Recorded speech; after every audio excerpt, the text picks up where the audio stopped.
Assalamualaikum warahmatullahi wabarakatuh. Halo guys, nama saya Validita Kalantri, NPM 1901081036. Nah, di sini saya akan menjelaskan materi tentang genetik yang meliputi gen, DNA, dan kromosom.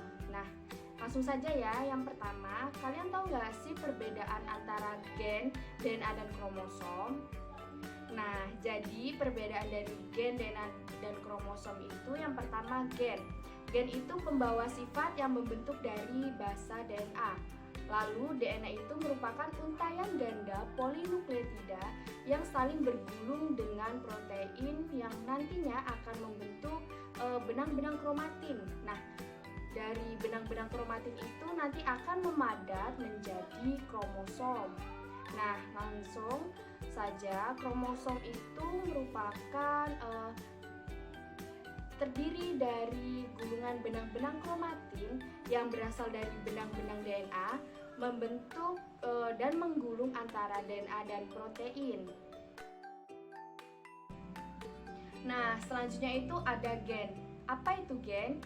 Jadi gen merupakan segmen DNA yang menyimpan informasi genetik susunan asam amino suatu rantai polipeptida. Kemudian gen juga dapat mengatur segala sifat baik yang nampak atau fenotip maupun yang tak tampak atau genotip dalam suatu organisme. Nah, kemudian gen itu biasanya selalu berpasangan dengan kromosom homolognya, yang dimana A besar dan A kecil yang disebut dengan alel heterozigot. Tapi kalau A besar atau A kecil itu berarti alelnya homozigot. Nah, jadi gen yang berpasangan itu disebut dengan alel. Nah, kemudian alel itu adalah pasangan gen, dan kalau gen itu sendiri kemudian alel itu berdua.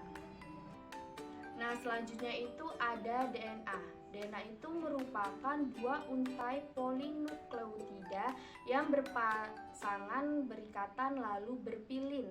Nah, jadi di dalam gambar itu yang pertama, yang A itu adalah untayan ke-1 dan yang B itu untayan yang kedua.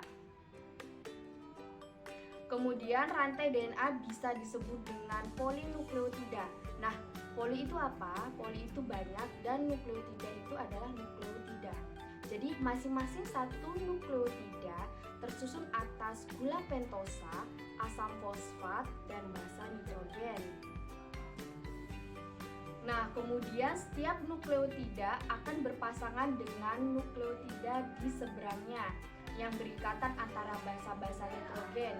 Ikatannya menggunakan hidrogen, kemudian pasangannya itu pasti A dengan T, T dengan A, yang dimana ikatan hidrogen rangkap 2. Kemudian C itu sitosin ya. Nah, C itu dengan G dengan C, yang dimana ikatan hidrogen rangkap 3. Nah, A itu adalah adenin, T itu adalah timin, C itu sitosin, G itu guanin. Nah, selanjutnya itu ada kromosom. Apa sih itu kromosom? Jadi, kromosom itu merupakan struktur di dalam nukleus yang mengandung suatu materi genetik. Nah, di kromosom juga itu memiliki struktur. Nah, yang pertama itu ada kromatid. Kromatid merupakan benang-benang kromatin yang memadat menjadi lengan. Nah, kemudian yang kedua itu ada sentromer, merupakan memiliki berbentuk bulat dan tidak mengandung DNA. Nah, yang ketiga itu ada lengan kromosom yang tersusun oleh selaput, kromonema, dan matriks. Nah, lalu berdasarkan struktur kromatin, kromosom ini dibedakan menjadi 2. Yang pertama, heterokromatin merupakan daerah kromosom yang berwarna gelap.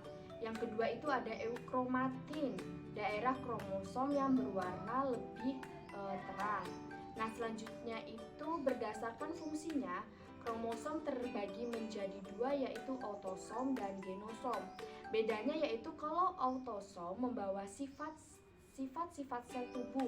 Kemudian genosom itu membawa jenis kelamin yang terdiri dari kromosom X dan kromosom Y.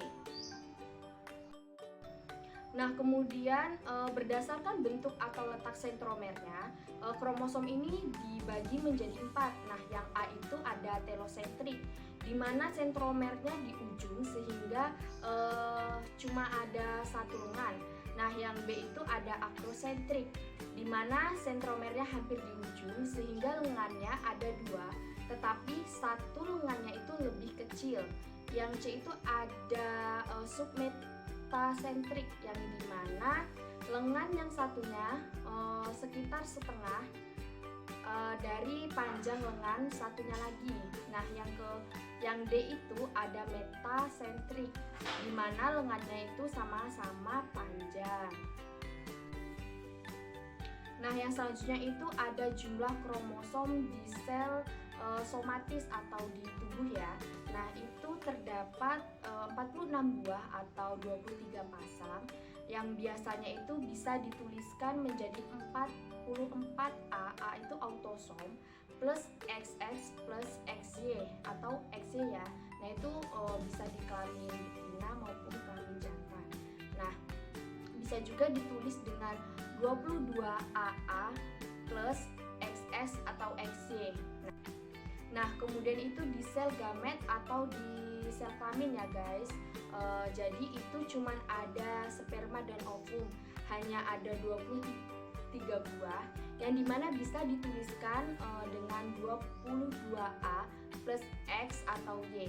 Nah, kemudian berdasarkan jumlah pasangan kromosomnya ada jenis organisme, yaitu yang pertama organisme haploid yang dimana memiliki N kromosom, kemudian organisme diploid memiliki 2N kromosom, kemudian triploid yang memiliki 3N kromosom, dan yang keempat itu ada polyploid yang memiliki banyak kromosom.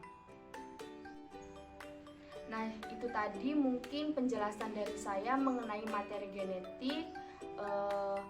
Saya akhiri. Wassalamualaikum warahmatullahi wabarakatuh.